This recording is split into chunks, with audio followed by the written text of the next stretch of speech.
పచ్చడి కోసం ఇట్లా బెల్లం కూడా తడిపి పెట్టేసుకోవాలి. నానేసి కొంచెం నానాక మంచిగా పిసికి పచ్చడి చేసుకోవచ్చు.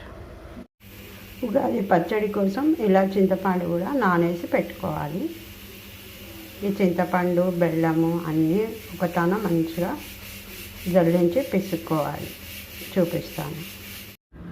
మనం ఉగాది పచ్చడి చేస్తాం కదా, అందులో కాజులు, కిస్మిస్లు, బాదాంలు, అక్రోట్లు, పిస్తాలు, ఇవి కర్బూజా, తర్బూజా, గసాలు, ఇవన్నీ పలుకులు కూడా వేసుకోవచ్చు. చాలా బాగుంటుంది.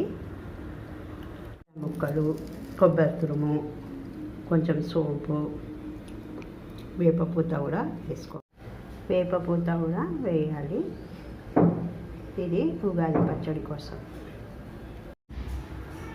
బెల్లము, చింతపండు పిసికి పోసి, వేప పువ్వు, మామిడికాయ ముక్కలు, కొబ్బరి తురుము అన్ని పలుకులు వేసి ఇలా మనము ఉగాది పచ్చడి రెడీ చేసుకున్నాము. ఇప్పుడు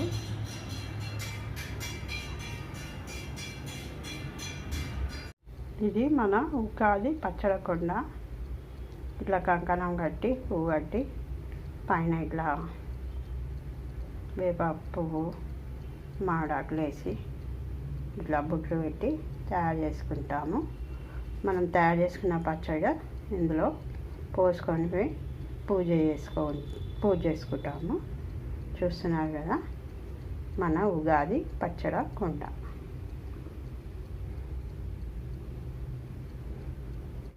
మనము బెల్లము, చింతపండు, పలుకులు, వేపపూత, మామిడికాయలు అన్నీ వేసి చేసుకున్న మన ఉగాది పచ్చడి.